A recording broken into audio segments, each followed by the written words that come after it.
নামাজ কে বলো না কাজ আছে, কাজ কে বলো আমার নামাজ আছে। নামাজ কে বলো না কাজ আছে, কাজ কে বলো আমার নামাজ আছে। নামাজ বিহীন পরকালে কি জবাব দিবে তুমি প্রভুর কাছে? ঠিক কিনা বলেন? নামাজকে কথা বলা যাবে না আমার কাজ আছে, বরং কাজকে বলো আমার নামাজ আছে। আল্লাহু আকবার বলেন। কাজকে বলতে হবে আমার নামাজের সময় হয়ে গেছে, কাজ পরে, আগে নামাজ। সুবহানাল্লাহ। আমি এই দেশে এমন ডাক্তার দেখেছি নামাজের সময় শত শত রোগী পড়ে আছে, ডাক্তার প্রেসক্রিপশন করলেই 1-2 হাজার টাকা পায়, কিন্তু ডাক্তার সব রোগী বসায় রেখে নামাজে দাঁড়ায় গেছে। সুবহানাল্লাহ বলেন, আল্লাহু আকবার বলেন। আমি প্রশাসনে এমন লোক দেখেছি, ঘনিষ্ঠভাবে মিশে দেখেছি, নামাজের ওয়াক্ত হয়েছে সব বন্ধ করে নামাজে দাঁড়িয়ে গেছে। সোনার বাংলাদেশে এমন অনেক অফিসার আছে, সরকারি অফিসার নামাজ পড়ে, সবাই যে ঘুষ খায়, সবাই মিথ্যাবাদী, সব ধোঁকাবাজ। বিষয়টি এমন নয়, অসংখ্য সৎ মানুষ এই সমাজে আছে, কিন্তু অসৎ মানুষের যন্ত্রণায় সৎ মানুষরা ভালো কাজ করতে পারে না। কথা ঠিক কিনা? কারণ অসৎ মানুষের থাবাটা থাকে অনেক বড়, এদের শেকড় থাকে বিস্তীর্ণ।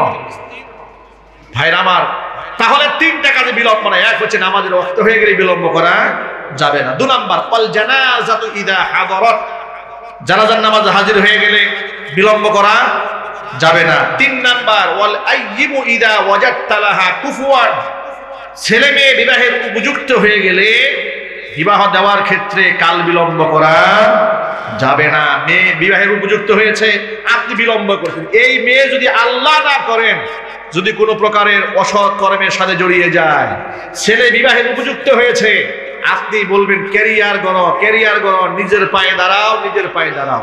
ক্যারিয়ার করতে করতে ক্যারেক্টার শেষ। Aakash TV online, the centre of healthy culture, সুস্থ সংস্কৃতির প্রাণ কেন্দ্র। আলহামদুলিল্লাহ, আলহামদুলিল্লাহ নাহমাদুহু ওয়া নাস্তাঈনুহু ওয়া নাস্তাগফিরুহু ওয়া নু'মিনু বিহি ওয়া নাতাওয়াক্কালু আলাইহি ওয়া নাউযু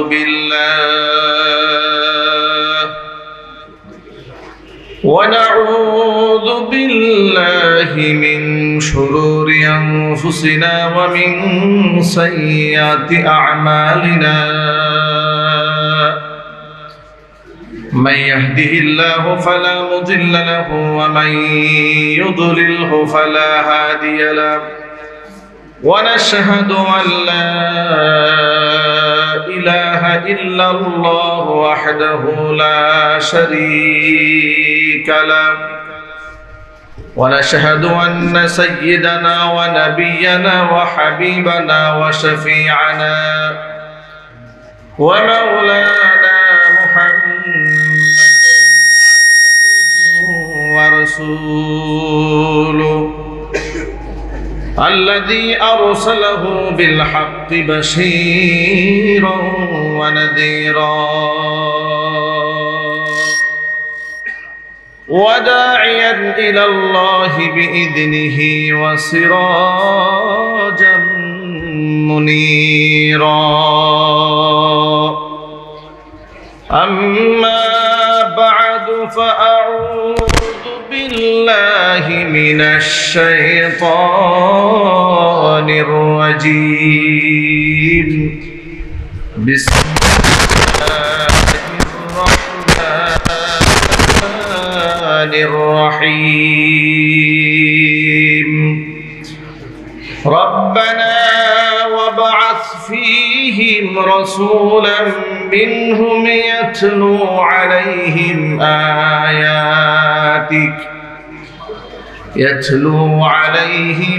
آياتك ويعلمهم الكتاب والحكمة ويزكيهم إنك أنت العزيز الحكيم. وقال تعالى في شان حبيبه ومحبوبه آمرا ومخبرا إن الله وملائكته يصلون على النبي يا أيها الذين آمنوا صلوا عليه وسلموا تسليما. اللهم صل على محمد وعلى آل محمد كما صليت على إبراهيم وعلى آل إبراهيم إنك حميد مجيد. اللهم بارك على محمد وعلى آل محمد كما باركت على إبراهيم وعلى آل إبراهيم إنك حميد مجيد. মোহাব্বতে জবান ছেড়ে দিয়ে সকলে মিলে কিছুক্ষণ জিকির করুন লা ইলাহা ইল্লাল্লাহ লা ইলাহা ইল্লাল্লাহ লা ইলাহা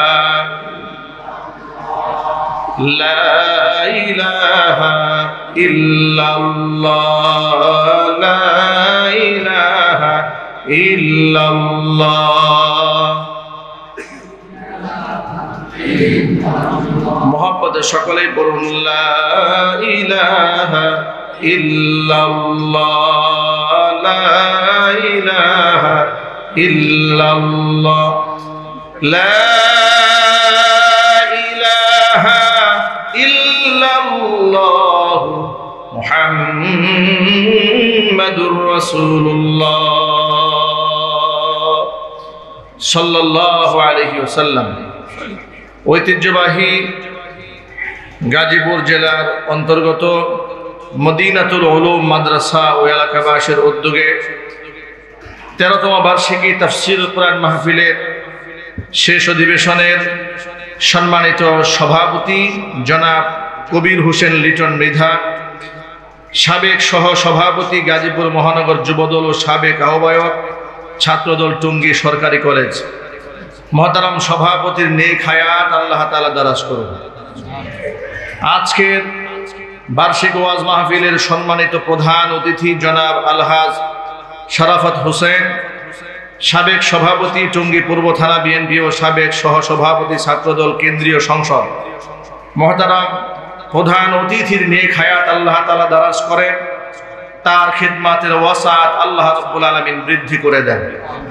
আমন্ত্রিত বিশেষ অতিথিবৃন্দ, হাজরাত, উলামায়ে কেরাম, মুরব্বিয়ানে এযাম, অত্র এলাকা এবং পার্শ্ববর্তী এলাকার বিভিন্ন প্রান্ত থেকে ছুটে আসা দিন দরদি, ইমানদার, পরহেজগার, মুত্তাকি মুসলিম ভাইয়েরা, পর্দার অন্তরালে অবস্থানরত আমাদের সকলের শ্রদ্ধাভাজন পর্দানিশীন মা এবং বোনেরা, মহান আল্লাহ রাব্বুল আলামিনের দরবারে আলিশানে লাখো কোটি শুকরিয়া আদায় করছি যে মহান আল্লাহ রাব্বুল আলামিন আমাদেরকে দুনিয়াবি যাবতীয় কাজ থেকে ফারেক করে, মুক্ত করে লাখো কোটি মুমিন মুসলমানের মধ্য থেকে আমার আপনার মতো অযোগ্য নালায়েক গুনাহগার বান্দাদেরকে নির্বাচন করে নবী করিম সাল্লাল্লাহু আলাইহি ওয়াসাল্লামের ভাষায় বেহেশতের বাগানের মধ্যে উলামায়ে কেরামের মাজলিসে কোরআন হাদিসের মাহফিলে যথা সময় উপস্থিত হয়ে কোরআন সুন্নাহ থেকে আলোচনা করার, আলোচনা শোনার সুবর্ণ সুযোগ তৈরি করে দিয়েছেন। এই জন্য কি আপনারা খুশি না বেজার?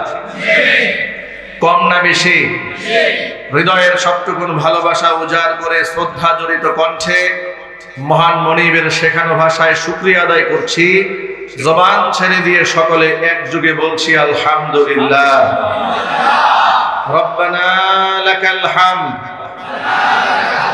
হামদান কাসীরা طيبا مباركا فيه يا ربي لك الحمد كما ينبغي লিজালালি ওয়াজহিকা ওয়া আযীমি সুলতানিকা। আল্লাহ তাআলা আজকের ওয়াজ মাহফিলকে, তাফসীর কুরআন মাহফিলকে কবুল করুন। আমিন। মদিনাতুল উলুম মাদ্রাসাকে আল্লাহ তাআলা কিয়ামত পর্যন্ত কবুল করেন। আমিন। মাদ্রাসার সমস্ত হাজাত আল্লাহ তাআলা তার গায়বে খাজানা থেকে মিটিয়ে দিন। আমিন। অক্লান্ত পরিশ্রম করে এই জান্নাতের বাগান যারা সাজিয়েছেন, দূরদরাজ থেকে শোনার জন্য যারা এসেছেন, আজকের মাহফিলের ওসিলা করে আল্লাহ তাআলা সকলকে পরিপূর্ণ হেদায়েত নসিব করুন। আমিন। পত্র এলাকার সমস্ত মুর্দেগানের কবরে আযাব আল্লাহ তাআলা কিয়ামত পর্যন্ত বন্ধ করে দিন। আমিন। কাল হাসরের কঠিন ময়দানে আজকের এই আয়োজন আল্লাহ তাআলা আমাদের সকলের নাজাতের জরিয়া হিসেবে কবুল করুন। আমিন। আজকে আমাদের সামনে আমাদের সন্তানেরা মাথায় সম্মানের পাগড়ি পেয়েছে। তাদেরকে হিফজুল কোরআন শেষ করার পরে পাগড়ি দেওয়া হয়েছে, কাউকে মাওলানা শেষ করার পরে দেওয়া হয়েছে, কাউকে ইফতার শেষ করার পরে মুফতি হওয়ার পরে মাথায় সম্মানের এই মর্যাদার প্রতীক নবী করিম সাল্লাল্লাহু আলাইহি ওয়াসাল্লামের রেখে যাওয়া আমানত সুন্নাহ তাদের মাথায় পরিয়ে দেওয়া হলো। মহান আল্লাহর কাছে তাদের জন্য দোয়া করি, আল্লাহ পাক যেন জাতির শ্রেষ্ঠ সন্তান হিসেবে, দাঈ ইলাল্লাহ হিসেবে আল্লাহ পাক যেন তাদের সকলকে কবুল করে নেন। আমিন। আজকে তাদের মাথায় যে সম্মানের পাগড়ি দেওয়া হয়েছে, এটা হচ্ছে সাময়িক সম্মাননা, অল্প সময়ের সম্মাননা। মৃত্যু পর্যন্ত তারা এই পৃথিবীতে একটা সম্মান পাবেন, কিন্তু এটাই মূল সম্মান নয়। মূল সম্মানিত হবেন তারা আখিরাতে।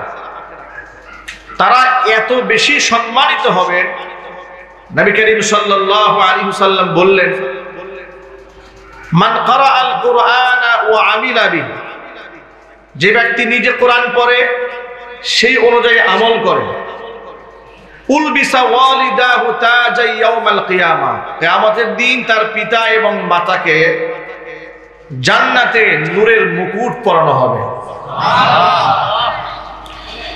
এমনকি শুধুমাত্র মুকুট তাদের পরানো হবে তা নয়, দাউহু আহসানু মিন দাউইশ শামস, এমন মুকুট পরানো হবে যে মুকুটের আলো পৃথিবীর সূর্যকে ছাড়িয়ে যাবে। তাদেরকে তো সম্মানের মুকুট পরানো হবে, পিতা মাতাকে শুধুমাত্র সম্মানের মুকুটই পরানো হবে না, তাদেরকে মহামূল্যবান দুটো জামা পরায় দেওয়া হবে। হাদিসের ভাষায় নবীজি সাল্লাল্লাহু আলাইহি ওয়াসাল্লাম বলেছেন, ওয়া ইউকসা হুল্লাতাইন লা তাকুমু লাহুমাদ দুনিয়া, এমন মূল্যবান দুটি জামা বাবা এবং মায়ের গায়ে উঠিয়ে দেওয়া হবে। এত মহামূল্যবান সে জামা হবে, তাম পৃথিবী বিক্রি করলেও ওই জামার মূল্য দেওয়া সম্ভব হবে না। লা তাকুমু লাহুমাদ দুনিয়া, দুনিয়া তার সামনে টিকতে পারবে না। এত দামি পোশাক এই কোরআনে কারিমের ধারক বাহকদের বাবা মাকে পরানো হবে। কিয়ামতের দিন ওই সমস্ত বাবা মা অবাক বিস্ময়ে অভিভূত হয়ে আনন্দ চিত্তে অবাক বিস্ময়ে রবকে ডেকে বলবেন, বিমা কাসাইতানা, রব্বুল আলামিন এই দুনিয়াতে এমন কোন আমল করেছিলাম যার দরুন এত সম্মাননা তুমি আমাদেরকে দান করলে, এত দামের পোশাক এর উপযুক্ত তো আমরা ছিলাম না, কেন তুমি এত দামের পোশাক পরে আমাদেরকে সম্মানিত করলে? ফায়ুকালু লাহুমা, তখন তাদেরকে বলা হবে, বিআখযি ওয়ালাদিকুমাল কোরআন, তোমাদের সন্তানেরা কোরআন পড়েছে? বলে হ্যাঁ পড়েছে। কোরআনের ধারক বাহক হয়েছে? বলে হ্যাঁ হয়েছে। এই যে সন্তানরা কোরআনের ধারক বাহক হয়েছিল, এই সম্মানে আজকে তোমাদের গায়ে এই পোশাক পরিয়ে দেওয়া হবে। চিৎকার দিয়ে বলেন সুবহানাল্লাহ। আচ্ছা, পরকালে রবের সামনে দাঁড়াতে হবে, এই বিশ্বাস আমাদের আছে না ভাই? কার কার আছে এই বিশ্বাস? হাতটা দেখি তো, আল্লাহকে দেখান। আল্লাহ পাক যেন পরকালের বিশ্বাসী হিসেবে আমাদেরকে কবুল করে না। জোরে বলুন আমিন। ভাইরা আমার,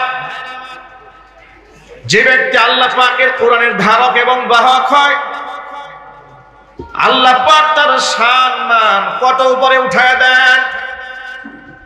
নবীজি সাল্লাল্লাহু আলাইহি ওয়াসাল্লাম বলেছেন, খায়রুকুম মান তাআল্লামাল কুরআনা ওয়া আল্লামা, এই সমাজের মধ্যে কত শ্রেণী পেশার মানুষ আছে। সমস্ত শ্রেণী পেশার মানুষের মধ্যে সবচাইতে শ্রেষ্ঠ মানুষ নবীজির দৃষ্টিতে নবীজি বলছেন, খায়রুকুম মান তাআল্লামাল কুরআনা ওয়া আল্লামা। তোমাদের মধ্যে যেই ব্যক্তি নিজে কোরআন পড়ে এবং অপরকে পড়ায়, শিক্ষা দেয়, এর চাইতে দামি মানুষ এই পৃথিবীতে আর নাই।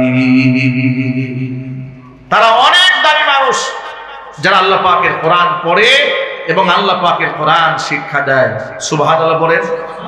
তারা অনেক অনেক সম্মানিত মানুষ। কত সম্মান তাদের লক্ষ্য করেন। নবী করিম সাল্লাল্লাহু আলাইহি ওয়াসাল্লামের একজন সাহাবীর নাম ছিল উবাই ইবনে কাব রাদিয়াল্লাহু তাআলা আনহু। ইন্নাহু কানা মুআল্লিমাল কুরআন। তিনি কোরআনের শিক্ষক ছিলেন। কোরআন যখন নাজিল হতো, যে সমস্ত সাহাবীরা লিখে সংরক্ষণ করতেন তাদের মধ্যে অন্যতম একজনের নাম ছিল উবাই ইবনে কাব রাদিয়াল্লাহু তাআলা আনহু। নবীজি সাল্লাল্লাহু আলাইহি ওয়াসাল্লাম একদিন উবাই ইবনে কাবকে ডেকে বলছেন, ও উবাই, আমারানি আন আকরা আলাইকা লাম ইয়াকুনিল লাযিনা কাফারু মিন আহলিল কিতাব। ও উবাই, শোনো, আল্লাহ তাআলা আমাকে হুকুম দিয়েছেন আমি যেন কোরআন মাজিদ থেকে তোমাকে সূরা বাজ্জিনা তেলাওয়াত করে শোনাই। উবাই ইবনে কাব তো অবাক বিস্ময়ে নবীজিকে প্রশ্ন করে বসেছে, আওয়াজ সাম্মানি ইয়া রাসূলুল্লাহ, হে আল্লাহর রাসূল, আপনি যে বললেন আল্লাহ তাআলা আপনাকে হুকুম করেছেন আমাকে কোরআন শোনাবার জন্য, আল্লাহ তাআলা কি তার পবিত্র জবানে আমার নামটা উচ্চারণ করেছেন? আওয়াজ সাম্মানি। রাসূল বললেন, নাম, আল্লাহ তাআলা তোমার নাম ধরে বলেছেন তোমাকে কোরআন শোনাবার জন্য। সুবহানাল্লাহ বলবেন না? আল্লাহ কুদরতি জবানে হযরত উবাই ইবনে কাব রাদিয়াল্লাহু তাআলা আনহুর নাম উচ্চারিত হয়েছে। এই উবাই ইবনে কাব হচ্ছেন রাসূলের ওই সাহাবী, নবী করিম সাল্লাল্লাহু আলাইহি ওয়াসাল্লামের ইন্তেকালের পরে হুজুরের জায়নামাজে দাঁড়িয়ে মসজিদে নববীতে খাতমে তারাবির নামাজের ইমামতি যিনি করেছেন তিনি হচ্ছেন উবাই ইবনে কাব রাদিয়াল্লাহু তাআলা। সুতরাং আমাদের এই সন্তানরা যে মাথায় পাগড়ি পেয়েছে কোরআন মুখস্থ করার পরে, তাদের যে কি পরিমাণ মর্যাদা, কেমন সম্মান, আপনাদেরকে বাস্তবতা দিয়ে একটু বুঝাই দেয়। দেখুন, আমার বয়স যখন 11 বছর, তখন আল্লাহ রহমতে এই 30 পারা কোরআন আমাকে মুখস্থ করার সৌভাগ্য আল্লাহ দান করেছেন। তো 11 বছর বয়সে যখন হাফেজ হয়েছে, হাফেজ হওয়ার আগে থেকেই এলাকায় গেলে লোকেরা নাম ধরে আর ডাক দিত না, খালি বলতো হাফেজ সাহেব এদিকে আসেন। হাফেজ সাহেব বলতেন আমাকে। 9 বছর 10 বছর বয়স থেকে আমি সাহেব হয়ে গেছি, একমাত্র আল্লাহ কোরআনের কারণে। আল্লাহু আকবার বলেন। পৃথিবীতে আসমানের নিচে জমিনের উপরে একমাত্র আল্লাহর কোরআনের সান্নিধ্য ছাড়া মানুষ এত সম্মানিত হবে কল্পনাও করতে পারবে না। কোরআন মানুষকে এত এত বেশি সম্মানিত করে। কোরআন মর্যাদার প্রতীক, এটা সম্মানের প্রতীক। ইতিহাস সাক্ষী, গোটা পৃথিবীতে যারা কোরআনের সাথে মহব্বত রেখেছে আল্লাহ পাক তাদের মর্যাদা আকাশচুম্বী বানিয়ে দিয়েছে। আর কোরআনের সাথে যারা বিয়াদবি করেছে, ইতিহাস সাক্ষী, যত বড় প্রভাবশালী নেতা হোক না কেন আল্লাহ পাক তাদেরকে জিল্লতির মালা পরিয়ে দিয়েছেন কোরআনের সাথে বিয়াদবি করার জন্য। কোরআন এটা মর্যাদার প্রতীক, এটা আল্লাহ পাকের কালাম। এটা কার কালাম জোরে বলুন? আল্লাহ পাকের কালাম। এই জন্য যেহেতু মর্যাদার প্রতীক, এই জন্য কোরআন যখন তিলাওয়াত করা হয় তখন কোনো কথা বলা যায় না। কোরআন শোনা বাদ দিয়ে অন্য কোনো কাজ করা যায় না, কোরআন শোনা ওয়াজিব হয়ে যায়। আল্লাহ রাব্বুল আলামিন সূরা আরাফের শেষ দিকে হিফজুল কোরআন, এই সমস্ত গ্রন্থের ভিতরে আপনারা যদি এই কপিটা হাতে নেন, 9 নম্বর পারার 15 নম্বর পৃষ্ঠা যদি আপনি হিফজুল কোরআন থেকে খোলেন, দেখতে পাবেন কোরআন শোনার আদব আল্লাহ পাক বলে দিয়েছেন। যেহেতু কোরআন আল্লাহ পাকের বাণী, আল্লাহ বলছেন ওয়া ইদা কুরিআল কুরআন ফাসতামিউ লাহু ওয়া আনসিতু লাআল্লাকুম তুরহামুন। কোরআন যখন তিলাওয়াত করা হয়, ওয়া ইদা কুরিআল কুরআন, কোরআন তেলাওয়াত যখন করা হয়, ফাসতামিউ লাহু, গভীর মনোযোগ সহকারে কথাগুলো শুনতে হবে, ও আনসিতু এবং চুপ থাকতে হবে। শোরগোল করা যাবে না, আওয়াজ দেওয়া যাবে না, বেয়াদবি করা যাবে না। যদি চুপচাপ করে মনোযোগ সহকারে আমার কোরআন শুনতে পারো, আল্লাহ পাকের ওয়াদা লাআল্লাকুম তুরহামুন, অবশ্যই আমার পক্ষ থেকে তোমাদের উপর রহমতের বৃষ্টি বর্ষণ করা হবে। আল্লাহর ওয়াদা কি মিথ্যা হয়? চিৎকার দিয়ে বলুন, মিথ্যা হয়? আল্লাহর রহমত যে আসে, ছোট্ট একটা এক্সাম্পল দিয়ে বুঝাই বলি। এই যে এক একটা তাফসীর মাহফিলে গোটা বাংলাদেশে শত মানুষ থেকে শুরু করে, হাজার থেকে শুরু করে এমনও তাফসীর মাহফিল হয় যেখানে 50,000 1 লক্ষ মানুষ জমা হয়ে যায়। কথা বলতে হবে ঠিক কিনা? লক্ষ লক্ষ মানুষ জমা হয়ে যায়, পিং পতং নীরবতার সাথে মানুষগুলো কোরআন শুনে। আশ্চর্যের ব্যাপার হলো ওই সমস্ত মজলিসে পুলিশ দিয়া, প্রশাসন দিয়ে সেগুলোকে পাহারা দেওয়ার কোনো প্রয়োজন হয় না। আল্লাহ পাকের রহমত যে থাকে, এটা একটা বড় প্রমাণ। দুনিয়াতে জাগতিক যে কোনো একটা প্রোগ্রাম আঞ্জাম দিতে গেলে, রাজনৈতিক প্রোগ্রাম হতে গেলে যদি 5,000 মানুষের আয়োজন হয়, তাহলে সেখানে পুলিশ আর পুলিশ দিয়ে ঘেরাও দিতে হয়। বিশেষ করে স্বৈরাচারের আমলে যদি তাদের রাজনৈতিক প্রোগ্রামে মানুষ হয়তো 500, পুলিশ থাকতো 600। কথা ঠিক নেবে, ঠিক জুড়ে বলে, পাহারা দিয়ে রাখতে এগুলোকে। কারণ ওরা জানে যে আমার দেশের মানুষের সাথে আমাদের কোনো সম্পর্ক নেই, এরা আমাকে সুযোগ পেলে এমন আপ্যায়ন করবে যে আমার চেহারা আর চেনা যাবে না। ঠিক নেবে, ঠিক জুড়ে বলে। প্রিয় ভাইয়েরা আমার, আশ্চর্যের ব্যাপার হলো নিজেদের নিরাপত্তার স্বার্থে প্রশাসনকে তারা কাজে লাগাতো, কিন্তু নিরাপত্তার দোহাই দিয়ে বাংলার জমিনে হাজার হাজার মাহফিলকে তারা বন্ধ করে দিয়েছে। কাশিমপুর ফুটবল মাঠে 3 বছর আগে মাল্টিফেপস লিমিটেডের উদ্যোগে একটা বড় মাহফিল হয়। ওই মাহফিলে আমাকে 3 বছর আগে দাওয়াত দেওয়া হলো। মাহফিলের সপ্তাহখানেক আগে গার্মেন্টস মালিকের কাছে প্রশাসন থেকে লোক গেছে যে আপনারা মাহফিল করেন, অসুবিধা নেই, মাদানী হুজুর আসতে পারবেন না। উনি আসতে পারবেন না, উনি আসলে মাহফিলে গ্যাঞ্জাম হবে, আমি গেলে নাকি মাহফিলে সমস্যা সৃষ্টি হবে। এখন আপনারা বলেন, ওরা চলে যাওয়ার পরে সারা দুনিয়া ব্যাপী আমরা ওয়াজ করে বেড়াচ্ছি, কোথায় আমাদের তো কোনো সমস্যা হচ্ছে না, কোনো মাহফিলে সমস্যা হচ্ছে না। আসলে সমস্যাগুলো আমাদের না, সমস্যা ছিল ওদের কলিজায়। কথা ঠিক নেবে, চিৎকার দিয়ে বলেন, সমস্যা কোথায় ছিল? ওদের কলিজার মধ্যে সমস্যা ছিল। কারণ ওরা চায় নাই এদেশে কোরআনের প্রচার হোক, ওরা চায় নাই এদেশে ইসলামের প্রচার হোক। আপনাদেরকে ছোট্ট একটা কথা বলি, মৌলিক কথা মনে রাখবেন। ওরা বাংলাদেশে 360টা উপজেলায় 360টা মসজিদ করেছে।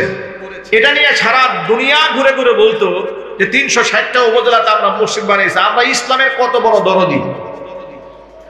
আপনাদেরকে বুঝায় বলে এই সমস্ত মসজিদগুলো ইসলামের দরদ থেকে বানানো হয় নাই। ওরা যখন দেখলো এই বাংলাদেশে হিন্দুত্ববাদ কায়েম করতে হলে আলেমদেরকে আমাদের বসে আনতে হবে, কিছু আলেমদেরকে আমাদের পকেটে ঢুকাইতে হবে, আমরা যা বলবো সেটা আলেমরা বলতে হবে। কিন্তু গোটা বাংলাদেশে সরকারি হিসাব মতে প্রায় 4 লক্ষের উপর জুমার মসজিদ আছে। যেহেতু এগুলার বেতন সরকার দেয় না, পাবলিক দেয়, যার দরুন ইমাম সাহেবরা স্বাধীনভাবে জুমার খুতবা দেয়, কেউ সরকারের গুণগান গাইতে চায় না। তারা মনে মনে একটা সিদ্ধান্ত নিল, যদিও গোটা বাংলাদেশে 360টা উপজেলার মধ্যে 360টা মসজিদ বানায়া নিজেদের পছন্দ মতো খতিব ঢুকাই দিয়া প্রতিদিন খুতবার আগে আর পরে বঙ্গবন্ধুর তাসবিহ, শেখ হাসিনার তাসবিহ, উন্নয়নের তাসবিহ যদি জপা হয়, গোটা বাংলাদেশের মধ্যে ইসলামপন্থী যারা আছে তারাও আমাদের জয় জয়কার গান গাবে। সুতরাং কৌশলগতভাবে মসজিদ আল্লাহর ইবাদতের জন্য তারা বানায় নাই, তার প্রমাণ হচ্ছে মসজিদগুলোর মধ্যে পছন্দনীয় কোন একজন যোগ্য আলেমকে ওরা ঢুকতে দেয় নাই। নিজেদের পছন্দনীয় যারা আছে, যারা দলের কথা বলবে, তাদেরকে তারা সুযোগ করে দিয়েছিল। যদি মসজিদের দরদি থাকে, ইসলাম প্রচারে যদি উদ্দেশ্য থাকে, তাহলে আমাদেরকে মসজিদে ঢুকতে বাধা দিয়েছে কেন? কথা বলেন আপনারা। এই যে বুটবাজার কেন্দ্র যায় মসজিদে, আমাকে 4 বছর ঢুকতে দেওয়া হয় না, 2021 সাল থেকে শুরু করে পতন পর্যন্ত। আমার অপরাধ, ওরা আমাকে মসজিদে ঢুকতে বয়ান করতে দেবে না, ওরা আমাকে মসজিদে থাকতে দেয় নাই। এমনকি যে বাসায় ভাড়া থাকতাম, সেই বাসাতে পুলিশ গিয়ে বাড়িওয়ালাকে বলেছে, হুজুর এই বাসায় থাকে বলে, হ্যাঁ থাকে। এই বাসায় যদি আপনি হুজুরকে উঠতে দেন তা আপনি সহ মামলা খাবেন। জুলুম কোন পর্যায়ে পৌঁছে গিয়েছিল। বছরের পর বছর আমাদেরকে এলাকা থেকে পালিয়ে থাকতে হয়েছে। আপনারা শুনে অবাক হবেন, 2021 সালে যে রমজান এসেছিল, রমজান মাসে মসজিদে গিয়ে নামাজ পড়বো সেই সুযোগ আমাদেরকে দেওয়া হয় নাই। এমনকি ঈদগাহে, ইসলামপুরে আমি ঈদের নামাজ পড়াতাম, ঈদগাহে যাওয়ার জন্য প্রশাসনিকভাবে পারমিশন চেয়েছিলাম। প্রশাসন বলেছে যে আপনি ঈদগাহেও যেতে পারবেন না, অনুমতি নেই। কল্পনা করেন তারা আলেমদের কণ্ঠকে, টুটিকে কিভাবে চেপে ধরার ষড়যন্ত্র করেছিল।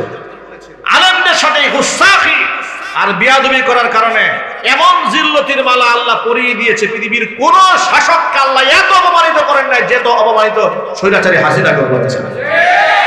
কথা ঠিক না ঠিক না বলেন?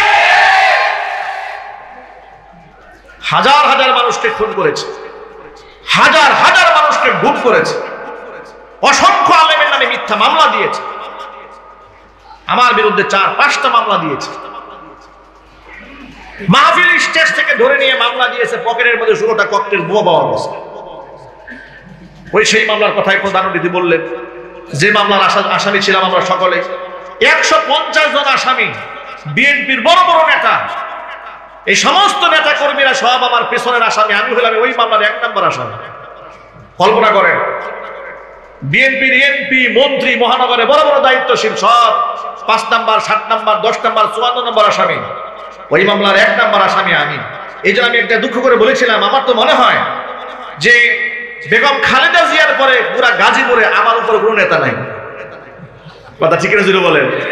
আমি কিন্তু 1 নম্বর আসামি আর সমস্ত নেতারা আমার পেছনে, তাহলে আমার চোখে বড় নেতা তো গাজীপুর আর কেউ নাই। কথা ঠিক না ঠিক জুড়ে বলেন? ওরা এগুলা করেছে, যাকে যেখান থেকে যেভাবে খুশি সেভাবে তুলে নিয়ে গেছে, যাকে খুশি সেভাবে তারা থেট করেছে, এইরকম অরাজকতা সৃষ্টি করেছে। মসজিদ গুলাকে তারা জিম্মি বানিয়ে ফেলেছিল। আল্লাহ পাক ওদের আযাব থেকে, গজব থেকে দেশকে স্বাধীন করেছেন। তবে মনে রাখবেন, ওদের সঠিক বিচার যদি এই দেশে না হয়, ওদের পেটাত্তা বড় মারাত্মক। ওরা দেশের মধ্যে আবার বিশৃঙ্খলা সৃষ্টি করে ফেলবে। এই জন্য রাজনৈতিক বিভাজন থাকার পরেও স্বৈরাচারী শেখ হাসিনা এবং খুনিদের বিচারের ব্যাপারে কোনো মতানৈক্য চলবে না। কথা ঠিক কিনা যদি বলেন? এদেশের মানুষকে তারা জিম্মি বানিয়ে রেখেছিল, তাদের বিচার হোক, এটা আপনারা চান না? চিৎকার দিয়ে বলুন, চান না? গতকালকে advocate Tajul Islam, chief prosecutor, তিনি বলেছেন স্বৈরাচারী হাসিনা যে অপরাধ করেছে, যার প্রমাণ আমাদের হাতে আছে, কমপক্ষে তার 1400 বার ফাঁসি হওয়া উচিত। কতবার? 1400 বার। কমপক্ষে, এটা কমপক্ষে 1400 বার। এটা উনি শুধুমাত্র জুলাই বিপ্লবের অন্যায়টা হিসাব করেছেন।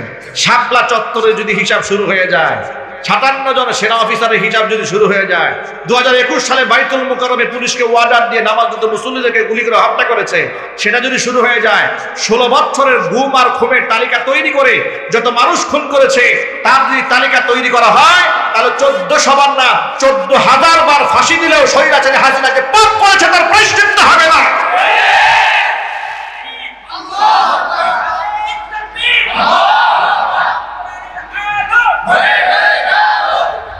এরপরেও তারা এই দেশে নাকি আবার রাজনীতি করার স্বপ্ন দেখে। এখানে বিএনপির লোকেরা আছেন, জামাতের লোকেরা আছেন, এনসিপির লোকেরা আছেন, অন্যান্য রাজনৈতিক দলের লোকেরা আছেন।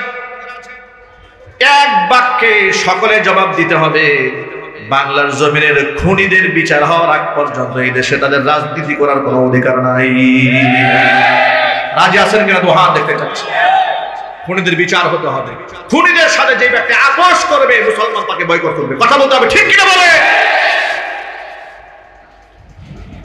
আলেম ওলামাদেরকে সম্মান দিবেন, আল্লাহ ইজ্জত বাড়ায় দেবেন। কোরআন সম্মানের প্রতীক। আবু দারদা রাদিয়াল্লাহু তাআলা আনহু বলেছেন, কুন আলিমান, আলেমদের এত সম্মান, সম্ভব হলে নিজে আলেম হও। আলেম হতে পারো না, মুতাআল্লিমান, আলেমের ছাত্র হয়ে যাও। তাও যদি না পারো, আও মুস্তামিআন, আলেমের শ্রোতা হয়ে যাও। আও মুহিব্বান, অথবা তুমি আলেমকে ভালোবাসো। ওয়ালা তাকুনিল খামিস ফাতাহলিক, ৫ম নাম্বার হতে যেও না, তাহলে তুমি ধ্বংস হয়ে যাবে। ৫ নাম্বার হইও না, তাহলে তুমি ধ্বংস হয়ে যাবে। এর মানে হচ্ছে অবশ্যই তুমি আলেম বিদ্বেষী হয়ে যেও না, অবশ্যই তুমি ধ্বংস হয়ে যাবে। আলেম বিদ্বেষী হওয়ার কোনো সুযোগ নাই। কেন আপনি আলেম বিদ্বেষী হবেন? কোন কারণে আপনি হবেন? মায়ের গর্ভ থেকে দুনিয়াতে এসেছেন, ডান কানে আযানের শব্দ, ইকামতের শব্দ আলেম ফুঁকে দিয়েছে। সুন্দর একটা নাম, 3 দিন 7 দিনের মাথায় আলেম আপনাকে সিলেক্ট করে দিয়েছে। আকিকার সময় আপনার জন্য দোয়া করেছে। আপনার জীবনের গুরুত্বপূর্ণ একটা সিদ্ধান্ত, বিবাহের সময় আলেম আপনার জন্য দোয়া করেছে। পৃথিবী থেকে বিদায় নিয়ে নেবেন, জানাজার নামাজে আলেম আপনার জন্য আল্লাহর কাছে হাত তুলে দোয়া করবে। আপনার আলেম দুনিয়াতে যেমন গুরুত্বপূর্ণ জায়গায় কাজে লেগেছে, কিয়ামতের চরম মুসিবতের সময় আলেম আপনার কাজে লাগবে। নবীজি সাল্লাল্লাহু আলাইহি সাল্লাম বলেছেন, ইয়াশফাউ ইয়াউমাল কিয়ামাতি সালাসাতুন, 3 শ্রেণীর মানুষ কিয়ামতের ময়দানে আল্লাহর দরবারে দাঁড়িয়ে সুপারিশ করবেন মানুষের জন্য, মুক্তির জন্য। 1 নাম্বার হচ্ছে আল আম্বিয়া, নবীগণ রবের দরবারে দাঁড়িয়ে আল্লাহর কাছে সুপারিশ করবেন উম্মতের জন্য। 2 নাম্বার হচ্ছে সুম্মাল উলামা, নবীদের পরে স্থান হচ্ছে আলেমদের স্থান। আলেমরা রবের সামনে দাঁড়িয়ে মানুষের জন্য সুপারিশ করবেন। 3 নাম্বার সুম্মা শুহাদা, শহীদ যারা আছেন তারা রবের কাছে মানুষের জন্য সুপারিশ করবে। সুতরাং নবীদের শাফাআতের দরকার আমাদের আছে না নাই? আরো জোরে বলতে হবে, আছে না নাই? আলেমদের শাফাআত পাওয়ার দরকার আছে না নাই? শহীদদের শাফাআত পাওয়ার দরকার আছে না নাই? যদি তাই থাকে, নবীজির হাদিসটা মনে করায় দেই, আল মারউ মা মান আহাব্বা ওয়া আনতা মা'আল্লাযী আহাব্বাতা। আনাস ইবনে মালিক রাদিয়াল্লাহু তাআলা আনহু হাদিসের রাবী।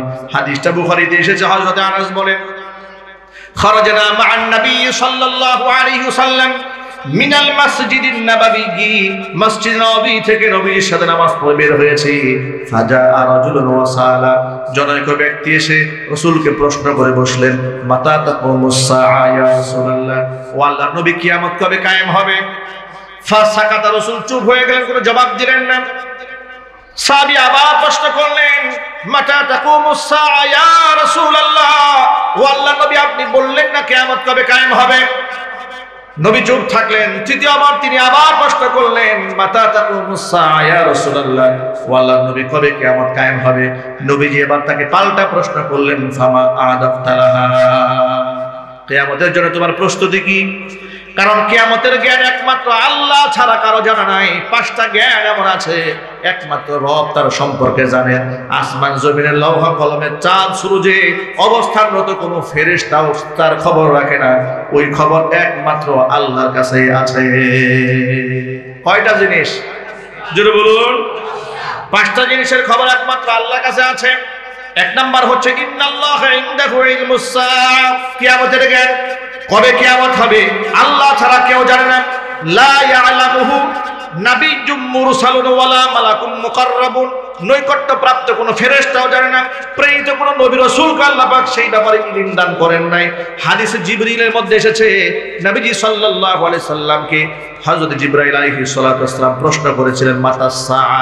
নবীজি সাল্লাল্লাহু আলাইহি সাল্লাম জিবরাইল আমিনের প্রশ্নের জবাবে বলেছিলেন, মাল মাসউলু আনহা বিআ'লামা মিনাস সাইল। আপনি তো আমাকে কিয়ামতের ব্যাপারে জানতে চেয়েছেন, কিয়ামতের এই প্রশ্নের ব্যাপারে প্রশ্নকারীর চেয়ে যাকে প্রশ্ন করা হয়েছে তিনি অধিক অবগত নন।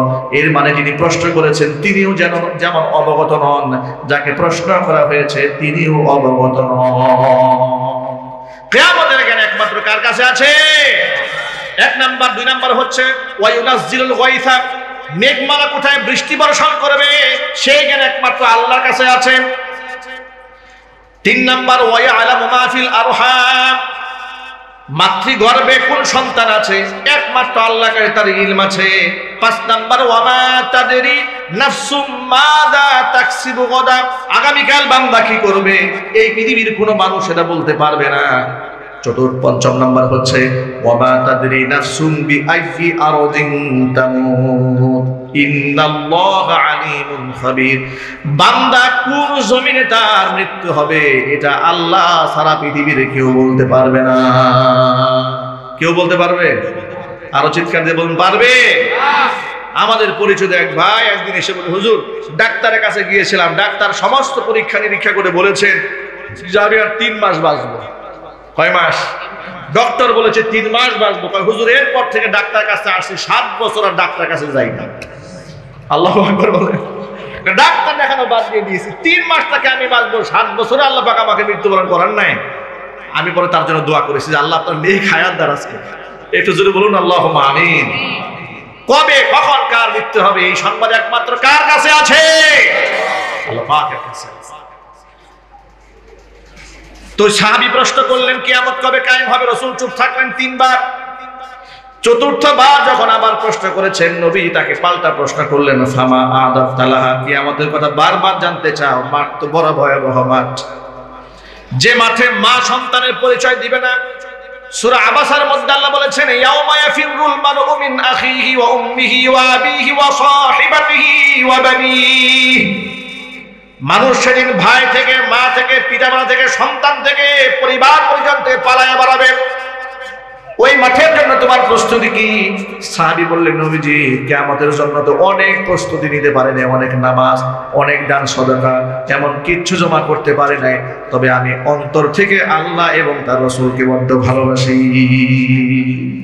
আল্লাহর হাবিব তখন জবাবে বললেন, আল মারউ মা মান আহাব্বা, এই পৃথিবীতে যে যাকে ভালোবাসবে তার সাথে আল্লাহ পাক তার হাসর নসিব করিয়ে দিবে। ওয়া আনতা মা আল্লাযী আহাবাবাতা, তুমি যাকে ভালোবেসেছো তার সাথেই তোমার হাসর নসিব হয়ে যাবে। হযরত আনাস ইবনে মালিক বলেন, আল্লাহর কসম, আমি আমার জীবন দশায় নবীজির সাহাবীদেরকে এত খুশি কোনোদিন হতে দেখিনি। এই কথা শোনার পরে সাহাবীরা যতটা খুশি হয়ে গিয়েছিলেন, কারণ সাহাবীরা জানতেন নবীজি সাল্লাল্লাহু আলাইহি ওয়াসাল্লাম বলেছেন, যার সাথে যার মোহাব্বত তার সাথেই তার কিয়ামত, যাকে মোহাব্বত করব তার সাথেই যেহেতু হাসর হবে, আমরা আমাদের জীবনের চাইতে আল্লাহর নবীকে বেশি ভালোবাসি, বড্ড ভালোবাসি। এই জন্য এ কথা কনফার্ম হয়ে গেল, আমাদের হাসর নবীজির সাথে হয়ে যাবে। ভাইরা আমার, নবীজির সাথে হাসর হোক এটা আমরা চাই কিনা? জোরে বলেন, আরো জোরে বলেন। নবীজি সাল্লাল্লাহু আলাইহি ওয়াসাল্লামের একজন সাহাবী রাবিআ রাদিয়াল্লাহু তাআলা আনহু তাহাজ্জুদের নামাজের সময় নবীকে ওযুর পানি একদিন এগিয়ে দিলেন। নবীজি বড্ড খুশি হয়ে গেলেন, বললেন, ও রাবিয়া, সাল তো, তুমি আজকে যা চাবে তোমাকে তাই দেওয়া হবে। সাহাবী নবীজি সাল্লাল্লাহু আলাইহি ওয়াসাল্লামের কাছে একটা আবদার জানায় বসলেন, নবীজি আপনি যেহেতু আমাকে সুযোগ করে দিয়েছেন চাওয়ার জন্য, যা চাবো আপনি তাই দিবেন, দুনিয়াতে কিছুই চাই না আপনার কাছে। নাসআলু মুরাফাকাকা ফিল জান্নাহ, জান্নাতে আমি আপনার সাথী হয়ে থাকতে চাই। আল্লাহু আকবার বলেন। আমি এই হাদিসটা জীবনে যতবার পড়েছি, যতবার মানুষকে বলেছি, ততবার আমার নিজের মাথা শুধু একটা প্রশ্নই জাগে যে এত দামি জিনিস তিনি চাইলেন কেমন? সুবহানাল্লাহ বলেন। তাকে চাওয়ার জন্য বলা হয়েছে, তুমি যা চাবে তোমাকে তাই দেওয়া হবে, কিন্তু তার মাথায় হঠাৎ করে এত বড় চাওয়া আসলো কোথা থেকে? তিনি বললেন, দুনিয়াতে আপনার কাছে কিছুই চাই না, জান্নাতে আপনার সাথী হয়ে থাকতে চাই। আল্লাহু আকবার বলেন। আল্লাহর নবী তখন তাকে একটা শর্ত দিয়ে দিলেন, ও সাহাবীরা, জান্নাতে যদি তুমি আমার সাথী হয়ে থাকতে চাও, ফাআইনি আলা যালিকা বিকাসরাতিস সুজুদ, বেশি বেশি নামাজ পড়ে, বেশি বেশি আল্লাহকে সিজদা দিয়ে তুমি এই ব্যাপারে আমাকে সাহায্য করো। কারণ যেই ব্যক্তি যত বেশি রবের সামনে সিজদা দেয়, ওই ব্যক্তি তত বেশি রবের নৈকট্য প্রাপ্ত বান্দা হয়ে যায়। সিজদা দেওয়া ছাড়া আল্লাহর নৈকট্য পাওয়া যাবে না, আল্লাহকে সিজদা দেওয়া ছাড়া আল্লাহ রাসূলকেও পাওয়া যাবে না, আল্লাহর নবী সাল্লাল্লাহু আলাইহি সাল্লামের শাফাআত পাওয়া যাবে না। বড় আফসোস নিয়ে বলতে হয়, পৃথিবীর দ্বিতীয় বৃহত্তর মুসলিম দেশ বাংলাদেশে, এখানে অসংখ্য মুসলমান আছে। গোটা বাংলাদেশে ডানে তাকালে মুসলমান, বামে তাকালে মুসলমান, সামনে মুসলমান, পেছনে মুসলমান, এত মুসলমান, কিন্তু মসজিদে গেলে নামাজে মুসলমান খুঁজে পাওয়া যায় না। কথা ঠিক না ব্যাটিং যদি বলে? অথচ এই মুসলমানদের আইডেন্টি হচ্ছে নামাজ, মুসলমানদের আইডি কার্ড এটা, মুসলমানদের জাতিসত্তা হচ্ছে নামাজ। আল্লাহর হাবিব সাল্লাল্লাহু আলাইহি ওয়াসাল্লাম বলেছেন, ইসলামের ভিত্তি হচ্ছে 5টা জিনিসের উপরে। বুনিয়াল ইসলামু আলা খামসিন, শাহাদাতি আল্লা ইলাহা ইল্লাল্লাহ ওয়া আন্না মুহাম্মাদার রাসূলুল্লাহ ওয়া ইকামিস সালাহ ওয়া ইতাইজ যাকাত ওয়া হজ্জিল বাইতি ওয়া সাওমি রমাদান, আও কামা ক্বালা আলাইহিস সালাতু ওয়াস সালাম। নবীজি সাল্লাল্লাহু আলাইহি ওয়াসাল্লাম বলেছেন, 5টা জিনিসের উপর ইসলামটা দাঁড়ায় আছে। কয়টা জিনিস? জোরে বলো। 5টা খুঁটির উপর ইসলাম দাঁড়িয়ে আছে। এক নাম্বার হচ্ছে এক কথার সাক্ষ্য প্রদান করা আল্লাহ ছাড়া কোনো মাবুদ নাই, মুহাম্মদ সাল্লাল্লাহু আলাইহি সাল্লাম আল্লাহ পাকের প্রেরিত রাসূল। আপনারা এক বাক্যে জবাব দিয়ে বলেন, আল্লাহ ছাড়া কোনো মাবুদ আছে? নাই। আল্লাহ ছাড়া কোনো উপাস্য আছে? নাই। আল্লাহ ছাড়া কারো কোনো ক্ষমতা আছে? বড় দুঃখ লাগে মনে, বড় কষ্ট লাগে মনে। একজন মুসলমান এই আকীদায় বিশ্বাসী হয়ে যাওয়ার পরে মূর্তি পূজায় গিয়ে যখন বলে 2023 সালে মা দুর্গা 10 হাত নিয়ে এসেছিলেন, তার শক্তির কারণে হাসিনা নাকি দেশ ছেড়ে পালায় গেছে, ঘৃণার সাথে বলেন, জোরে জোরে বলেন নাউজুবিল্লাহ। এই কথাটি যিনি বলেছেন তিনি মুসলমানের সন্তান, চাঁদপুর 5 আসনের এমপি পদপ্রার্থী। কোথাকার? চাঁদপুরের 5 আসনের এমপি পদপ্রার্থী। তারা মন্দিরে গিয়ে পূজা মণ্ডপে হাজিরা দিয়ে হিন্দুদেরকে ডেকে বলছে 2023 সালে মা দুর্গা 10 হাত নিয়ে আসছে, 10 হাতের শক্তিতে স্বৈরাচারের পতন হয়েছে, এই জন্য মা দুর্গার কাছে আমরা ঋণী। মুসলমান এই কথা মুখ থেকে কেমনে বললো? আমার ভাইরা, আমার তো অবাক লাগে যে একজন মুসলমানের জবান থেকে এমন কথা বের হয় কি করে? হিন্দুদের 5% ভোট ভিক্ষা করার জন্য ইমান বিক্রি করেন, ইমান বিক্রি করেন। এই জাহেল তো গিয়েছে, আবার এই বছর দিয়ে কিছু আলেমরাও মন্দিরে গেছে, ইসলামিক রাজনীতি করে, ধর্মীয় রাজনীতি করে, দলে দলে মন্দিরের সামনে গিয়ে হাজির হয়েছে, মন্দিরে টাকা দিয়ে সাহায্য করেছে। অথচ গোটা দুনিয়ার সমস্ত ফুকাহা, মুফতি, মুহাদ্দিসিন এই ব্যাপারে একমত, মুসলমানের সন্তান পূজায় তো যেতে পারবে না, রাজনৈতিক কারণে যেতে পারবে না, দলীয় কারণেও যেতে পারবেন না, টাকা দিয়ে পয়সা দিয়ে শিরকি কাজে সাহায্য করতে পারবে না। হারাম, হারাম এবং কবিরা বলে। কোন কোন ক্ষেত্রে আপনাকে শিরকের দিকে নিয়ে যেতে পারে, কথা বলতে হবে, ঠিক নেবে ঠিক। অথচ আপনি চলে গেলেন সেখানে, সেখানে অনুদান দিলেন। এই জন্য আমি আফসোস করে এক বয়ানে বলেছি, অমুসলিম মুশরিকরা বাংলাদেশ সংখ্যায় মাত্র 5%। এই 5% ভোট কালেকশন করতে গিয়ে আপনি তাদের মন্দিরে গিয়ে গীতা পাঠ করেছেন, আলেম মানুষ মুখে দাঁড়িয়ে নিয়ে মাথায় টুপি নিয়ে ভণ্ডামি করেছেন। যদি এদের সংখ্যা 30% হতো তাহলে তো আপনারা জুব্বা খুলে ধুতি পরে গিয়ে হাজির হইতেন। কথা ঠিক না ব্যাটিক জোরে বলেন? আমাদের পার্শ্ববর্তী দেশ ভারত, সেখানে মুসলমান না, সেখানে হচ্ছে সংখ্যালঘু, তাও 15%, 5% না, কত পার্সেন্ট? 15% মুসলমান। আপনারা এক বাক্যে জবাব দিয়ে বলেন, বিজেপি কোন নেতা মুসলমানদের ঈদগাহে গেছে? কথা তো জোরে বলতে হবে, আরো চিল্লায় বলেন গেছে? কোন মন্ত্রী গিয়েছে? এমপি গিয়েছে? ওরা ওদের ধর্মের ব্যাপারে এতটাই স্ট্রং যে আপনার ঈদগাহে ওরা যায় না, আমার রোজাতে ওরা আসে না, আমার কুরবানিতে ওরা আসে না, বরং আমার কুরবানি করার সময় ওরা আমাদের বাড়ির ত্রিসীমানায় পাও রাখে না। কথা ঠিক নেবে ঠিক? তো আপনি ওর উৎসবে গেলেন, আর যদি বলেন ধর্মযাত্রার উৎসব সবার, এটাই যদি স্লোগান হয়ে থাকে, তাহলে আমার উৎসব তো কুরবানির ঈদ। তাহলে সেই কুরবানির ঈদে বাংলাদেশে যত মালহর আছে, যত ব্রাহ্মণ আছে, যত মূর্তি পূজারী আছে, সবগুলাকে গরু গোশত খাওয়া দাওয়া তৈরি, আর সেগুলো আপনারা খাওয়াবেন, আপনারা নেতারা খাওয়াবেন। যারা গিয়ে বলছেন ধর্মযাত্রার উৎসব সবার, আমরা খাওয়াবো না, এটা আপনারা খাওয়াবেন। যারা বলেছেন ধর্মযাত্রার উৎসব সবার, আপনারা খাওয়াবেন এবং ভিডিও করে ছাড়বেন, আমরা দেখব। কথা ঠিক করে চিল্লায় বলেন? ওই সাহস তো নাই, ওই হিম্মত তো নাই।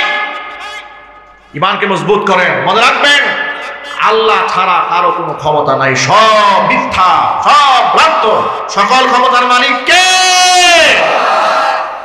এটা যদি আমাকে জবাই করা হয়, এই ক্ষেত্রে কম্প্রোমাইজ করা যাবে না। আপনি যদি ধর্মের পরিচয় বাদ দিয়ে দেন, তো আপনার মধ্যে কুকুরের মধ্যে পার্থক্য কোথায়? যদি দিনের পার্থক্য যদি না থাকে, তার মুসলমান বলার অধিকার তো আপনার নাই। কথা ঠিক নেবে ঠিক? আমি এর মাধ্যমে অমুসলিম যারা, তাদের প্রতি কোনো হিংসাও নাই, কোনো বিদ্বেষও নাই। অমুসলিমরা তাদের ধর্ম পালন করুক, আমাদের কোনো আপত্তি আছে?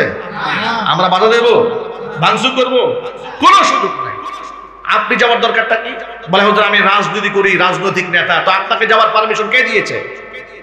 এই দেশে সরকার আছে, প্রশাসন আছে, র্যাব আছে। নিরাপত্তাহীনতায় ভুগলে সেখানে ডিবি আছে, এনএসআই আছে, ডিজিএফআই আছে, প্রশাসনের কত স্তরে ইন্টেলিজেন্স ব্রাঞ্চ আছে। পাহারা দেওয়ার জন্য। তারা তো আমাদের ট্যাক্সের টাকায় পরিচালিত হচ্ছে। কথা ঠিক নেবে ঠিক বলে, নিরাপত্তা নিশ্চিত করবে তারা। আপনি গিয়ে লাড্ডুর মধ্যে ভাগাভাগি করেন, বন্ডামি করেন, আবার বলেন আমরা অমুসলিমদের সাহায্য করি। সারা বছর খবর থাকে না, শুধু পূজা আসলে অমুসলিমের কথা মনে পড়ে। যদি আপনার অমুসলিমকে সাহায্য করতে মনে চায়, ভাঙা একটা ঘর আছে, অমুসলিমের ঘর বানিয়ে দেন। টাকার জন্য মেয়ে বিবাহ দিতে পারে না, মেয়ে বিবাহ দেওয়ার ব্যবস্থা করে দেন। কথা ঠিক নেবে ঠিক বলে, যদি এত দরদ হয় করেন, কেউ তো নিষেধ করে নাই। এটা আপনি পূজায় হাজির হলেন কেন? আবার বলেন হিন্দু মুসলিম ভাই ভাই অমুক মার্কায় ভোট চায়। এই চেহারাগুলো আমাদের মনে আছে। যারা বলেছে হিন্দু মুসলিম ভাই ভাই, মনে রাখবেন আল্লাহর কসম কোরআন হাতে নিয়ে বলছি, একমাত্র মুসলমানই মুসলমানের ভাই হবে। পৃথিবীর ইহুদি খ্রিস্টান মুশরিক মুসলমানের ভাই হতে পারে। কি করে আপনার ভাই হবে? তাকাই দেখেন না, কয়েকদিন আগে নর্থ সাউথ ইউনিভার্সিটিতে হিন্দু মালুন আমাদের কলিজার টুকরা কোরআনকে ছিঁড়ে পাড়িয়েছে। কি করতে পেরেছেন? কয়জন প্রতিবাদ জানিয়েছেন? ঠিকই তো পূজা মণ্ডপে গিয়ে হিন্দু মুসলিম ভাই ভাই স্লোগান দেন। কোরআন যে পারালো, ওর বিরুদ্ধে কয়টা শব্দ বলেছেন, কয়টা বিবৃতি দিয়েছেন? আপনারা ইমানকে প্রশ্ন করেন। আপনাদের কাছে আল্লাহর কোরআনের চাইতে ভোটের দাম বেশি হয়েছে। কথা ঠিক না? জুড়ে বলেন। আমদানি রহমান পার্থর একটা কথা ভালো লাগছে আমার। তিনি বলেছেন যে আল্লাহকে নারাজ করে ভোট চান, লাগছে আল্লাহকেও পাবেন না, ভোটও পাবেন না। এই কথাটা খুব ভালো লাগছে আমার কাছে। মনে রাখবেন, মুশরিক কোনোদিন মুসলমানের আপন হবে না, এটা হওয়া সম্ভব নয়। ওরা আমাদের ইমানি দুশমন। কথা ঠিক কিনা যদি বলেন? ওরা কিসের দুশমন? ইমানের দুশমন। এই যে কালিয়া করে এক হিন্দু যুবক, মাদ্রাসার ছাত্রী 13 বছর বয়সে, তাকে নিজের বাড়িতে আটকায় রেখে টানা 2 দিন পর্যন্ত তাকে ধর্ষণ করেছে। নাউজুবিল্লাহ বলেন। এই সাহস ওরা পায় কি করে? 5% হিন্দু হয়ে সংখ্যাগরিষ্ঠ মুসলিম নারীকে ধর্ষণ করার সাহস এই জন্য পায় কারণ এই সমাজে কিছু মুনাফিক মুসলমান আছে যারা বলে হিন্দু মুসলিম ভাই ভাই। কথা ঠিক না? চিল্লায় বলেন। এই মুনাফিকদের কারণে আজ করা সাহস পাচ্ছে। ভারতে কোনো মুসলমানের সাহস আছে কোনো হিন্দু মেয়েকে ধর্ষণ করবে? কথা বলে না। একটু জোরে আওয়াজে বলেন আপনারা। ইতিহাস দেখান, প্রমাণ, পৃথিবীর ইতিহাস দেখান। ভারতে কোনো মুসলমান কোনো হিন্দু মেয়েকে ধর্ষণ করবে এই সাহস আছে? আমাদের পার্শ্ববর্তী দেশ মিয়ানমার, কোনো মুসলমান সেখানে বৌদ্ধ কোনো মেয়েকে ধর্ষণ করবে সাহস আছে?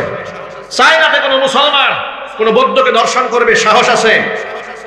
সাহস নাই। এর মানে হচ্ছে পৃথিবীর সমস্ত জায়গায় সংখ্যালঘুরা কল্পনাও করতে পারে না সংখ্যাগরিষ্ঠ মানুষের অধিকার নিয়ে ছিনিমিনি খেলবে। একমাত্র বাংলাদেশ যেখানে সংখ্যালঘুরা সংখ্যাগরিষ্ঠ মুসলমানের উপর রাজত্ব করে। কথা ঠিক নেবে ঠিক? এটা আমাদের পাপের ফসল, এটা আমাদের বিচ্ছিন্নতার ফসল, এটা আমাদের ইমানি দুর্বলতার ফসল। আর ইমানি দুর্বলতা নয়। জুলাই আগস্টের বিপ্লবে হিন্দুত্ববাদীদেরকে আমরা জুতা পিটা করেছি। যারা বাংলাদেশে মুশরিকদের রাজ্য কায়েম করতে চেয়েছে ওদেরকে আমরা জুতা পিটা করে জিল্লুতির মালা পরিয়ে দেশ থেকে তাড়িয়ে দিয়েছি। সুতরাং এই বাংলাদেশে হিন্দুত্ববাদ কোনদিন কায়ে হবে না। রাজি আছেন কিনা? দোহা দেখতে যাচ্ছি ইনশাআল্লাহ।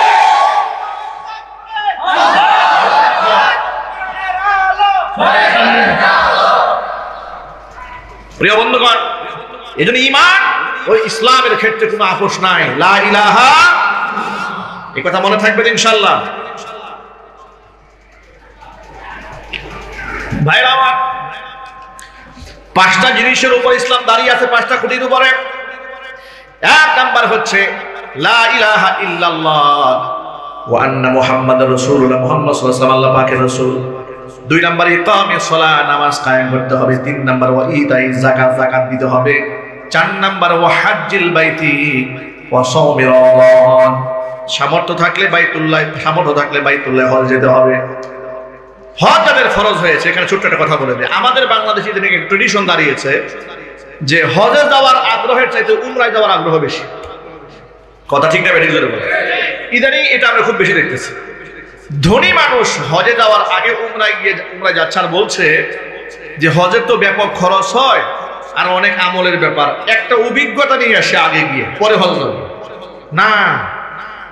আবার বলে 1.5 লাখ টাকা হলে উমরা করা যায়, 2 লাখ টাকার মধ্যে ঘুরে আসা যায়, সবকিছু মিলে হজ করতে 5-7 লাখ টাকা খরচ হয়। এই জন্য বড় হজে যাবে না, উমরায় যাবে। কিন্তু উমরা করতে গিয়ে 6 লাখ টাকা স্বর্ণ কিনে নিয়ে আসে। কথা ঠিক না ঠিক বলো? ওখানে গিয়ে টাকা শর্ট করে প্রবাসী বন্ধু বান্ধব যারা আছে, আত্মীয় স্বজন যারা, সবার কাছে টাকা ধার করে, গহনা 7 লাখ টাকা কিনে উমরা করতে গিয়ে বাড়ি আসছে। হজে যায় না টাকার দুঃখে, হজ করবো না, হজ পরে করবে, উমরা করবে। এটা হচ্ছে নেক্সট সুরতে শয়তানের ধোঁকা। হজ যদি আল্লাহ ফরজ করে দিয়ে থাকেন, সেই সামর্থ্য যদি আপনার থাকে, উমরা আপনার জন্য বাধ্যবাধকতা নয়, কিন্তু হজ আপনার জন্য জীবনে একবার মধ্যে অবশ্যই করতে হবে। আল্লাহ পাক যেন এটা বুঝার তৌফিক আমাদেরকে দান করেন। একটু জোরে আওয়াজে বলেন আল্লাহুম্মা আমিন। আমি উমরা করতে অনুৎসাহিত করছি না, আমি শুধু এই কথা প্রসঙ্গ বলে দিলাম, যাদের হজ করার সামর্থ্য আল্লাহ দিয়েছেন, হজের প্রাধান্য আগে। কারণ ফরজ আগে না নফল আগে? আরো জোরে বলেন। এখন ওই যে হুজুরের কাছে বয়ান শুনেছে যে পাগড়ি পরে নামাজ পড়লে আল্লাহ 70 গুণ সওয়াব বাড়ায় দেবে। তা পাগলা মসজিদে কেন পাগড়ি খুঁজে পায় না? বহুত ঘুরেছে, গল্প কাল্পনিক, শিক্ষণীয়, কাল্পনিক গল্প শিক্ষণীয়। উনি খুঁজে পাচ্ছেন না যে হুজুর বলেছেন, পীর সাহেব বলেছে পাগড়ি পরে নামাজ পড়লে সওয়াব হবে, তো পাগড়ি কোথায়? পাগড়ি তো নাই। এবার খোঁজাখুঁজি করে পাগলায় দেখে যে পাগড়ি না পাইলে কি হবে, পাগড়ি বাঁধা রুমাল তো আমার কোমরেই বাঁধা আছে, লুঙ্গিটা খুলে ফেলছে, লুঙ্গি খুলে মাথায় পাগড়ি বাঁধছে। এই লুঙ্গি খুলে পাগড়ি বাঁধলে যা হয়, ফরজ হজ বাদ দিয়ে উমরা করলে তা হয়। কথা ঠিক না ঠিক যদি বলে? কারণ আপনি ফরজ নষ্ট করে দিচ্ছেন। ফরজ ইবাদত, এবং এটা ইসলামের মৌলিক ইবাদত। যাদেরকে আল্লাহ সামর্থ্য দিয়েছেন, আল্লাহ যেন যাওয়ার তৌফিক দান করেন। কথা অনেক লম্বা হয়ে যাচ্ছে, লম্বা কথা বলবো না, মূল কথায় ফিরে আসি। নবীজি সাল্লাল্লাহু আলাইহি ওয়াসাল্লাম বলেছেন, মূল ইসলাম হচ্ছে 5টা স্তম্ভের উপর দাঁড়িয়ে আছে। সাক্ষী, ইমানের সাক্ষী দেওয়ার পরে 1 নাম্বার কাজ হচ্ছে ইকামিস সালাত, নামাজ কায়েম করতে হবে। ওই নামাজ কায়েমের দরকার আমাদের আছে না নাই? আমরা বেনামাজি থাকবো না, বলেন ইনশাআল্লাহ। নিজেরাও নামাজ পড়বো, আমাদের মা বোনদেরকেও নামাজের তাগিদ দেব, বলেন ইনশাআল্লাহ। যে ঘরে নামাজ নাই সেই ঘরে শান্তি নাই, যে ঘরে নামাজ নাই সেই ঘরে শান্তি নাই, সেই ঘরে আল্লাহর রহমত নাই। যে জীবনে নামাজ নাই, ওই জীবনের মধ্যে অশান্তি আর অশান্তি। আল্লাহর কসম, আল্লাহর কসম, আল্লাহর কসম, বেনামাজির অন্তরে কখনো সুখ থাকে না। এটা হচ্ছে তার দুনিয়াবি শাস্তি। যে নামাজ পড়ে না, তার দুনিয়াবি শাস্তি হচ্ছে তার অন্তর হয়রান থাকবে, পেরেশান থাকবে। আর দুনিয়াবি আল্লাহর পক্ষ থেকে প্রাপ্তি একটা নেককার বান্দার জন্য আন্তরিক সুকুন, অন্তরের প্রশান্তি। এটা আল্লাহর ওয়াদা আছে, কোরআন শরীফে সূরা নাহলে আল্লাহর ওয়াদা আছে।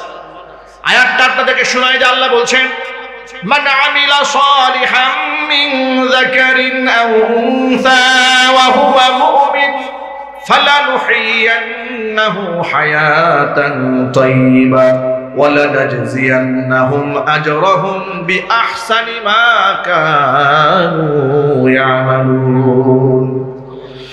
নারী হোক কিংবা পুরুষ হোক, ইমানের সাথে ভালো আমল যে ব্যক্তি করবে, 2টা পুরস্কার আমি দেব। একটা দেব দুনিয়াতে, আরেকটা দেব আখিরাতে। দুনিয়ার পুরস্কার হচ্ছে ফালানুহিয়ান্নাহু হায়াতান তাইয়্যিবা, আমি আল্লাহ তাআলা ওই ব্যক্তিকে একটা উত্তম জিন্দেগি উপহার দেব। এমন জীবন আল্লাহ উপহার দেবেন, গাছতলায় থেকেও শান্তি পাবে। বালিশ ইট দিয়ে বানিয়ে, বালিশ বানিয়ে শুয়ে থাকলেও মনের মধ্যে শান্তি থাকবে। যে ব্যক্তি আল্লাহর দাসত্বে, আল্লাহর গোলামির মধ্যে নিজেকে নিমজ্জিত করবে, আমরা কি আল্লাহর একনিষ্ঠ বান্দা হতে রাজি আছি? বলেন ইনশাআল্লাহ। আমার সুখ দুঃখ সব কার কাছে বলবো? ইন্নামা আশকু বাসি ওয়া হুজনি ইলাল্লাহ। মনে যত দুঃখ আছে, মনে যত কষ্ট আছে, সব রবের কাছে সঁপে দেবেন, তিনি আপনার মনের সমস্ত কষ্ট দূর করে দেবেন। নামাজ কয় ওয়াক্ত পড়বো ইনশাআল্লাহ? আমরা জোরে বলুন, মনে থাকবে তো ইনশাআল্লাহ। আমি 2 দিন আগে রাজশাহীতে একটা প্রোগ্রাম ছিল, তো রাজশাহীতে প্রোগ্রামের ট্রেনে রওনা হয়েছে। ট্রেন যখন সিরাজগঞ্জ ক্রস করছে, ওই সময় একটা ক্রসিং এর ট্রেনটা দাঁড়িয়েছে। আমরা এসি কেবিন নিয়ে বসেছি, জানলার পাশে বসে আছে।